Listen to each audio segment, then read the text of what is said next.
Marketing Square. Bienvenue sur Marketing Square, le rendez-vous du gros marketing. Le gros, c'est un marketing qui sort des clous, qui se réinvente, qui se renouvelle. C'est aussi un mindset qui repose sur l'envie de se dépasser, de se détacher de ses opinions une bonne fois pour toutes et d'apprendre en continu. Si tu te reconnais dans cette description, que tu sois débutant ou expert, abonne-toi. Ce podcast va devenir ton meilleur allié. Une découverte qui a révolutionné ma facturation, c'est la plateforme Time. Conçue spécialement pour les entrepreneurs, Time permet de gérer facturation, acompte et avoir au même endroit, au même moment. Alors, ne perdez plus une seconde, car Time vous a préparé une offre spéciale réservée aux auditeurs du podcast. Bénéficiez de 6 mois offerts sur leur compte pro Time Business avec le code promo Marketing Square. Rendez-vous dans le lien en description de l'épisode pour en profiter. Et en attendant, je vous souhaite une bonne écoute. Bonjour à tous et bienvenue dans ce nouvel épisode de Marketing Square. Aujourd'hui, je suis accompagnée de Pauline Vétier. Vous l'avez peut-être vu passer sur LinkedIn parce que cette entrepreneur solopreneur fait beaucoup parler d'elle. À la fois attachée de presse, responsable marketing, elle est spécialiste des projets à impact et aujourd'hui, elle va nous parler de comment booster ses relations presse, comment faire en sorte qu'on parle encore plus de votre entreprise. Pauline, bienvenue dans le podcast. Merci à toi Caroline pour cet accueil chaleureux. Et j'adore ce thème d'épisode, Pauline, parce que souvent, quand on lance son business, on a l'impression qu'on fait pas partie de ce monde-là, que finalement, on n'est pas tous médiatisables, qu'il y a ceux qui sont déjà en haut de l'affiche et puis il y a nous, tout en bas. Et finalement, les réseaux sociaux, c'est une superbe première façon d'attirer l'attention des journalistes. Donc déjà, on peut en témoigner toutes les deux. Pour tous ceux qui découvrent ou redécouvrent les RP avec cet épisode aujourd'hui, c'est quoi les RP en 2023 ? C'est très intéressant que tu abordes le sujet. En fait, aujourd'hui, on peut parler de 3 types de relations médias. Il y a déjà les médias traditionnels. Donc là, on pense à la radio, à la presse papier, au plateau télé. Il y a également ce qu'on appelle les nouveaux médias. Aujourd'hui, on est sur un nouveau média. Donc, ça va être les podcasts, les newsletters, les réseaux sociaux, les blogs. Et il y a une 3e catégorie de médias qui est arrivée récemment, qui sont bien sûr les relations influenceurs. Les bénéfices qu'on va avoir, c'est un gain de notoriété. Ça ne va pas être surprise. Crédibilité renforcée, notamment pour le dirigeant ou la dirigeante. Il va y avoir une vraie attractivité pour la marque employeur. Donc, on va générer des demandes entrantes, des CV. On va générer des leads. Faut pas oublier qu'on est vraiment là pour le business. Les relations presse au sens général aident à générer des opportunités commerciales, mais il y a aussi les opportunités de partenariat. C'est parti, Pauline, pour 10 idées d'action presse qui vont soutenir et amplifier votre stratégie marketing. On t'écoute, Pauline, pour la première. La première, ça va être tout simplement les tribunes médiatiques. Qu'est-ce que c'est une tribune médiatique ? Ça va être un texte qui va être rédigé soit en interne, soit par un ghostwriter ou par un ou une attachée de presse et qui va montrer l'expertise sectorielle en général du dirigeant ou de la dirigeante. En anglais, on dit opinion piece ou thought leadership. Tu vois, c'est vraiment l'idée d'être perçu comme un leader d'opinion, d'appuyer notre positionnement comme expert, à démontrer notre connaissance du marché et les tendances sectorielles. On retrouve par exemple les tribunes médiatiques dans le cercle des échos, que tout le monde s'arrache. Exactement, t'as aussi Uzbek Erika ou Technicart qui en faisait et c'est marrant que t'en parles parce que moi j'ai commencé le thought leadership quand j'ai commencé à poster sur LinkedIn. J'étais une des rares et on se moquait pas mal de moi à faire des articles LinkedIn. D'ailleurs sachez qu'ils sont encore sur mon profil. Je fais exprès de pas supprimer mes dossiers parce que je trouve ça trop marrant de me rappeler à quel point j'ai galéré quand je me suis lancée. Vous verrez les anciens logos de Richmaker et tout. Si vous allez fouiller sur mon profil que vous sélectionnez à la catégorie articles, vous allez retrouver, j'écrivais des articles sur des collabs, des partenariats. Et en fait, c'est grâce à ça que petit à petit, j'ai commencé à me faire inviter sur des blogs pour justement aller documenter les collabs. Donc, à mon échelle, quand je me suis lancée avec Richmaker en partant de rien, avec 0 contact, des articles LinkedIn m'ont déjà ouvert des portes. Et après, j'avais notamment écrit à la rédaction de Uzbek Erika. Et il se trouve que le CEO m'avait répondu lui-même en personne sur LinkedIn et m'avait dit, écoute Caroline, oui, ce sujet est intéressant, ça peut nous intéresser par exemple pour février-mars. Je vous invite à aller écouter l'épisode qu'on avait fait avec Caroline Fauchier-Winter, que je vous mettrai dans la description de l'épisode, où on parle justement de comment demander à l'avance les marronniers des tribunes, c'est-à-dire ce dont vont parler les magazines en tribune libre, pour que vous puissiez postuler avec vos sujets et peut-être vous faire republier par des rédactions. C'est bien que tu le mentionnes. En effet, il y a des calendriers éditoriaux qu'on peut solliciter aux rédactions et qui vont nous donner des grands sujets qui vont être abordés chaque trimestre par les rédactions. C'est une excellente façon de faire notre veille et de pouvoir après solliciter des journalistes sur des sujets qui nous intéressent.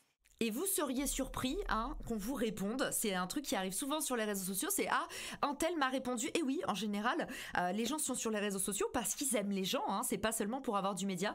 Donc n'hésitez pas à déclencher votre chance et à oser. Si jamais on vous répond pas dans les MP, sur des gens un peu sursollicités, glissez dans les commentaires tout simplement. Je pense que c'est le meilleur conseil qu'on peut vous donner. Et on passe déjà à l'action numéro 2. On a du pain sur la planche.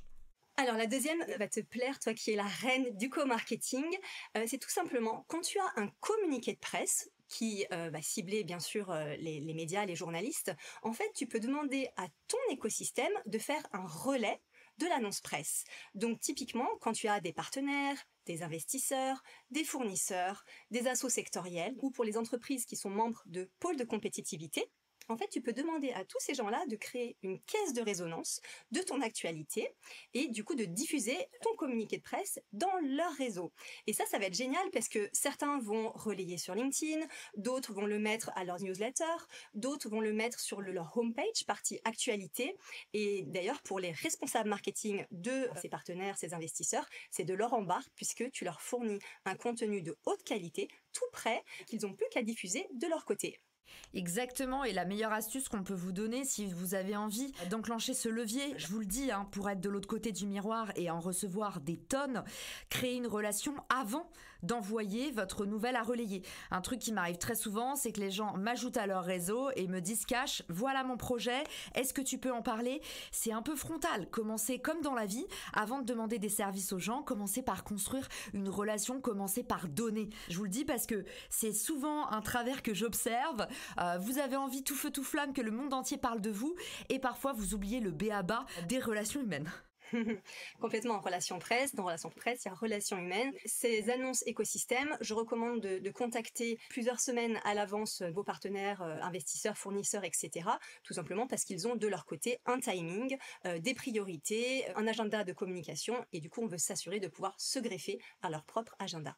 Génial, donc très en avance et puis, comme on l'a dit, on prépare le terrain avant, on n'envoie pas des nouvelles une fois par an quand on en a besoin. Tout l'intérêt du networking, c'est vraiment de le travailler ça à l'année et c'est un effet cumulé avant tout. C'est parti pour l'astuce numéro 3. En parlant d'effet cumulé, celui-là me parle particulièrement. Tu le pratiques toi-même. Eh bien, c'est tout simplement de se faire inviter comme intervenant à une table ronde dans un événement. Ça, il y a d'énormes bénéfices. Le premier qui est évident, c'est vraiment d'avoir de la visibilité et on va avoir un temps d'écoute sur ces interventions en table ronde qui va être assez long. Et le gros avantage, c'est qu'en général, elles sont organisées auprès d'audiences qualifiées, des audiences business, des audiences de gens qui sont intéressés par vos sujets. J'adore celui-ci et le meilleur conseil qu'on puisse donner, c'est vraiment de commencer par aller demain sur LinkedIn, utiliser cette bonne vieille barre de recherche et commencer tout simplement petit à petit à aller habiter vos thèmes. Alors, suivre les hashtags, c'est de moins en moins puissant sur LinkedIn, mais par contre, plus vous allez suivre des thèmes, des mots-clés de recherche et aller vous connecter avec ces influenceurs de cet écosystème, plus vous allez exister, plus vous allez être visible. Peut-être comme d'habitude, commencez petit, commencez humblement, commencez vraiment comme vous êtes, avec authenticité, en publiant des commentaires qui apportent une valeur ajoutée. Aujourd'hui, je le vois sur Marketing Square, maintenant j'ai mon propre média, après être allé chez les autres, ceux que j'ai envie d'inviter, c'est ceux qui commencent par donner. Et plus efficace que d'envoyer le fameux message « Hello, j'aimerais passer dans ton podcast, point ». Ça ne dit rien de vous. Donc si vous voulez vous faire inviter, commencez par vous intéresser, commencez par aller poster des commentaires. Ne vous dites pas tout de suite, voilà, je veux participer, je veux faire une table ronde au Grand Palais. Dites-vous, d'abord, je commence à mon niveau, à poster des articles, à faire du bruit, à connecter des acteurs entre eux, offrir des mises en relation, créer des commentaires intéressants. Alors justement, j'ai un mode d'emploi pour pouvoir devenir donc intervenant à des tables rondes d'événements. Ce que je vous propose, c'est de contacter les organisateurs des événements que vous avez repérés dès les dates de l'événement annoncé. Donc par exemple, là, on est 2023. Sur 2024, il faut savoir que les appels à intervenants se clôturent 6 mois avant l'événement. Donc il faut vraiment anticiper. Et comme l'a dit Caroline très justement, on va proposer des angles, des sujets innovants, jamais traités. Donc l'idée, c'est que si on arrive tôt et qu'en plus on est proactif, il y a de fortes chances qu'on tape dans l'œil de l'organisateur. Et d'ailleurs, vous pouvez démarcher ces organisateurs en préparant un mini dossier de presse. Pour le speaker, quand on est attaché de presse, on représente son client, mais en interne, le responsable marketing peut essayer de placer son boss ou sa boss. Donc dans un mini dossier de presse, pour être speaker, on va présenter sa bio, on va présenter son track record comme intervenant, si on a déjà fait des vidéos, des podcasts, si on a déjà parlé à d'autres événements, et la couverture médiatique obtenue. Bien sûr, si on a déjà un petit peu de street cred, comme on dit, eh ben, il faut la mettre en avant. Avec un petit bonus, même un gros bonus, c'est pas Caroline qui nous dira le contraire, les femmes intervenantes dans la tech plaisent beaucoup aux organisateurs car ils ont des quotas à respecter. J'adore Pauline, t'as complètement raison, c'est un truc que je défends à fond, c'est prenons notre place, arrêtons de nous trouver des excuses, voyons les opportunités et franchement, être une femme, ça m'a ouvert un tas de portes au point que je me suis retrouvée au tout début du lancement de Richmaker, invitée à un événement qui s'appelait les Géants de la Tech et je peux te dire que ça a fait beaucoup sourire mes potes parce qu'à ce moment-là, je venais juste de lancer ma boîte, mais on a des opportunités, donc il faut les prendre pour toutes les fois où on nous a mis des bâtons dans les roues, on le mérite bien et j'adore cette méthode que tu nous as donnée, Pauline. Simplifier la tâche aux autres. Comme toujours, c'est toujours la même histoire. Si vous voulez vous faire inviter, commencez par rendre service. Et quoi de mieux pour se faire inviter que d'avoir tout de suite toutes les infos au même endroit, ce qu'on appelle dans le jargon une press room. Pauline, est-ce que tu aurais un exemple à nous partager qu'on puisse mettre dans les bonus de la newsletter ? Oui, bien sûr, je vais te partager des exemples de pages presse qui sont donc sur les sites de mes clients, qui sont, je pense, de très bons exemples à répliquer. Ça pourra inspirer nos auditeurs. Génial, et je vous mettrai aussi du coup dans les bonus de la newsletter en haut de l'épisode, je vous mettrai ma press room à moi, comme ça vous verrez aussi et vous pourrez vous nourrir un petit peu des deux mondes, mais effectivement, et pour vous et pour la personne qui vous invite, quel bonheur d'avoir toutes les informations au même endroit, il n'y a plus besoin de faire 1000 échanges email, de se souvenir à la dernière minute qu'on a oublié un truc important, bref, une fois que vous l'avez fait une fois, c'est valable à vie, c'est parti pour notre action numéro 4 qui change la vie justement. Oui, alors celle-là, on en entend beaucoup parler sur LinkedIn, tu la pratiques toi-même, c'est ce qu'on appelle en anglais le SEO Advocacy, la prise de parole par les dirigeants sur LinkedIn, que ce soit des prises de parole avec des posts qu'ils vont rédiger eux-mêmes, ou bien avec des posts ghostwrités. Donc l'idée, c'est qu'en fait, nos journalistes, ils passent sur les profils LinkedIn des dirigeants et des dirigeantes avant de les interviewer ou même quand ils sont en recherche, quand ils font leur veille. Et du coup, l'idée, c'est qu'ils y trouvent de la matière pour nourrir des échanges, des interviews. Donc, le fait de poster des posts LinkedIn qui soient intéressants, avec des points de vue, des partages de publications presse que l'entreprise a déjà eu, ça va permettre à des médias, à des journalistes, ou bien sûr, on a parlé de blogueurs, de podcasteurs, de découvrir nos dirigeants, de renforcer leur crédibilité et de créer un lien avec les médias qu'ils ciblent. Carrément, et je peux vous dire que l'astuce qui fait mouche, c'est vraiment la vidéo. Parce que aujourd'hui, les posts LinkedIn finalement ne disent pas de vous comment vous allez vous comporter à l'antenne ou une fois sur un plateau télé. Par contre, quand on voit passer une vidéo de vous où on voit que vous présentez bien, que vous aimez cet exercice, sachez que les journalistes, c'est là qu'ils vont faire leur marché. Ils vont regarder des gens qui sont déjà vidéogéniques ou radiogéniques, comme on dit dans le podcast. C'est aussi, d'ailleurs, de façon un peu ingrate, que une fois que vous avez en général été invité dans un podcast, eh ben les invitations pleuvent pour les podcasts suivants parce que vous avez déjà montré patte blanche. Écoute Caroline, tu nous fais un pont tout trouvé pour notre astuce numéro 5 qui est en fait d'organiser un SEO Podcast Tour. Qu'est-ce que c'est le SEO Podcast Tour ? Ça va être de lister les podcasts les plus pertinents dans notre secteur par rapport à notre typologie d'entreprise et ensuite de les démarcher. Pourquoi est-ce qu'on dit SEO Podcast Tour ? Parce qu'en fait, typiquement, les médias vont être intéressés par une personne qui représente l'entreprise et dans une stratégie de relations presse, on a en général un porte-parole que l'on cherche à mettre en avant. Ça va être le ou la CEO et l'idée c'est qu'il soit invité à un ou des podcasts qui soient pertinents pour l'audience business ciblée par cette entreprise. J'adore. Il y a d'ailleurs 2 facettes à cette action, Pauline, puisque moi aussi, j'ai déjà vu faire un truc très malin, qui est des gros CEO qui vont se dire, en fait, j'ai qu'une journée de mon temps, mais par exemple, j'ai la sortie de mon livre ou j'ai une grosse actualité à partager.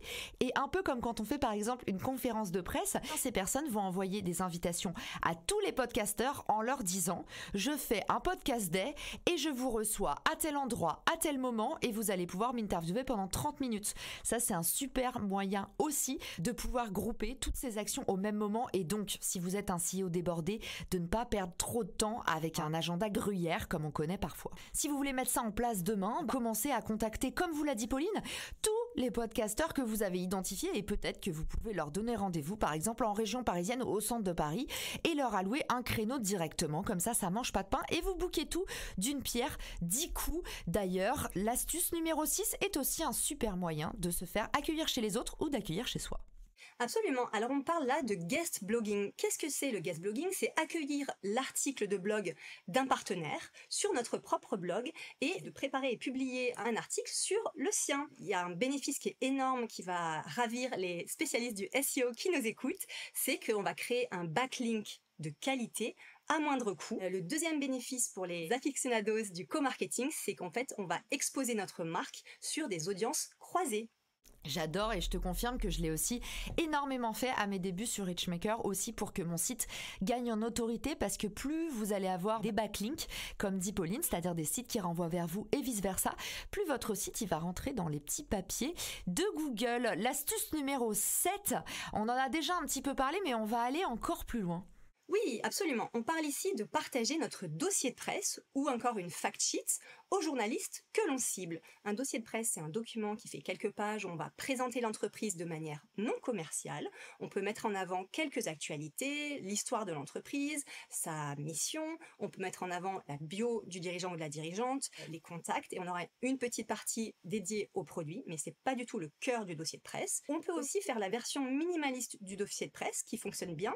C'est une fact sheets, c'est-à-dire présenter les chiffres et les faits clés de notre industrie, de notre secteur. Et ça a un bénéfice énorme. En fait, en abordant les journalistes avec notre dossier de presse ou notre fact sheet, on va les aider à faire leur veille. Donc, on va augmenter nos chances d'être cités, d'être interviewés, d'être mentionnés. Et on peut d'ailleurs aussi joindre au dossier de presse des idées d'angles que le journaliste pourrait traiter selon les sujets qu'il traite habituellement. L'astuce numéro 8, je l'adore, Pauline, parce que je pense que c'est le vrai gros problème des entrepreneurs, c'est montrer vos clients. Absolument. Alors, les cas clients, donc les études de cas, elles peuvent se faire de plusieurs manières en marketing, mais aussi en relations presse. On retrouve les mêmes usages.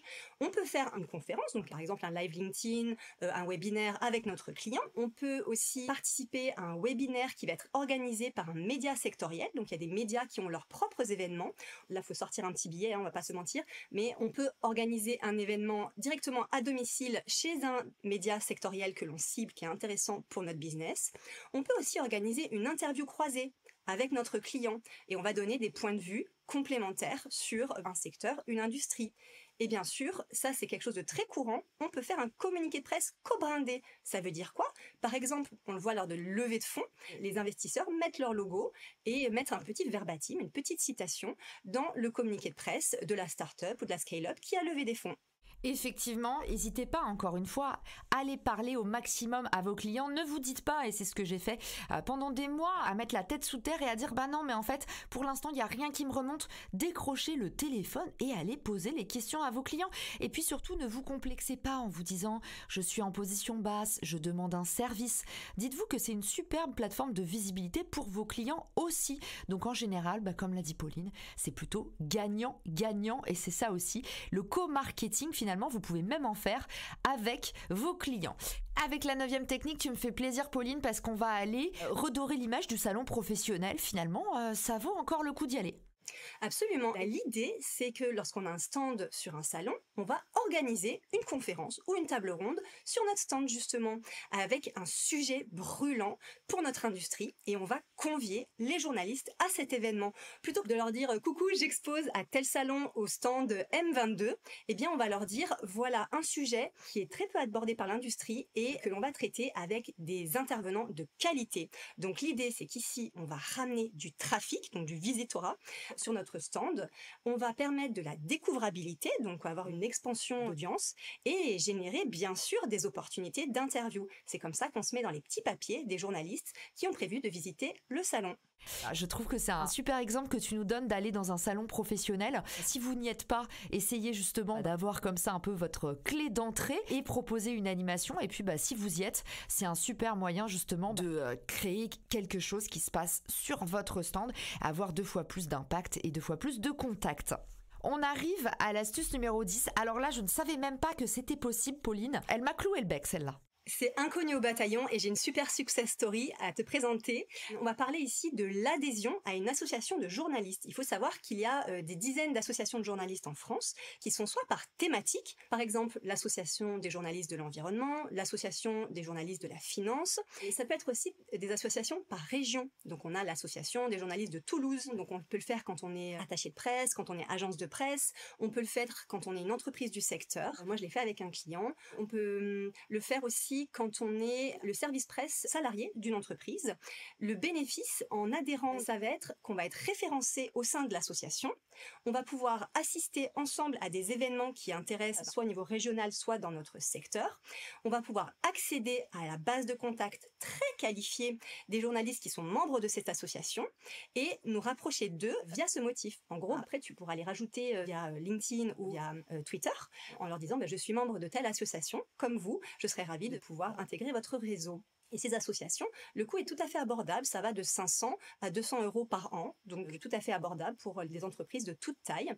On glissera d'ailleurs en lien de l'épisode la liste des organisations de journalistes en France. Comme ça, vous pourriez regarder s'il y a quelque chose qui vous intéresse. Et je vais te partager une petite anecdote. Sur ma dernière campagne de relations presse, on avait adhéré avec mon client à une association qui s'appelle l'AMAM, Association des médias auto et moto. C'est un client qui est dans le secteur de la mobilité électrique. Et l'un des journalistes avec qui je m'étais rapprochée a reçu au moment de la campagne un email avec le communiqué de presse. Il l'a repris pour l'un des médias avec lequel il travaille et ce média-là a été relayé par Yahoo Actualité. Et il faut savoir que Yahoo Actualité en France, c'est 2,9 millions de visites par mois. Le ROI a été excellent puisque pour une adhésion à 50 € à cette association, on a eu un article qui a ensuite été repris par Yahoo France. C'est toujours le jeu du média, c'est que finalement par capillarité, on peut tout d'un coup arriver au sommet, mais c'est un peu comme d'habitude le big bet. Mais si vous êtes là et que vous écoutez le podcast, c'est que quelque part vous aimez jouer, vous aimez le big bet, vous aimez les paris. Et justement, les relations presse, c'est toujours un pari. On ne sait jamais vraiment qui va tomber sur tel article. Parfois on déclenche des opportunités insoupçonnées et puis parfois ça fait l'effet d'un coup d'épée dans l'eau. Donc à vous de voir, c'est vraiment ça le jeu des RP. Si vous avez envie de parier ou pas. Pauline, sur cette partie-là, j'en profite pour donner un vrai bon plan qui m'a été conseillé par Solène, c'est la CEO de Soft Kids, et elle m'a donné le bon plan de s'inscrire sur Les Expertes pour celles qui nous écoutent et qui sont des femmes. Vous pouvez vous référencer gratuitement sur un site qui s'appelle lesexpertes.com. Je vous mettrai le lien de tout ça et les ressources de Pauline dans la newsletter. Et sur ce site, en fait, vous avez la possibilité, en remplissant un court formulaire, de dire je suis une femme et je suis experte dans tel domaine. Si vous faites un article là-dessus, appelez-moi. Et aujourd'hui, pour garantir la parité, bon nombre de médias font appel à cet annuaire gratuit en ligne. Je vous le dis parce que ça m'a valu 2-3 parutions presse intéressantes, dont la dernière dans Capital. Donc voilà, ça mange pas de pain et puis qui sait les opportunités que ça pourrait rapporter. Merci à tous de votre écoute de l'épisode du jour. Pauline en a encore sous le talon. Elle nous a glissé 5 astuces de plus. On vous les met dans la newsletter et on a hâte de vous retrouver de l'autre côté. Pauline, justement, dis-nous où est-ce qu'on peut te contacter. Toi aussi, tu as une newsletter, tu es aussi très présente sur LinkedIn. Bien sûr, donc Pauline Vétier sur LinkedIn, V-E-2-T-I-E-R. J'ai aussi un site web paulinevétier.com si vous voulez travailler avec moi. Et d'une manière générale, ma newsletter, c'est Pauline Vétier sur Substack. On mettra le lien également. Merci à toi, Caroline. Venez nous dire avec Pauline ce que vous avez mis en place ou pas. On a hâte de savoir. En tout cas, c'est promis. Ces petites astuces peuvent vous changer la vie. Merci à tous et à très vite. Ciao! Si cet épisode te plaît, tu peux le partager en me taguant ou lui laisser 5 étoiles sur Apple Podcast. Marketing Square.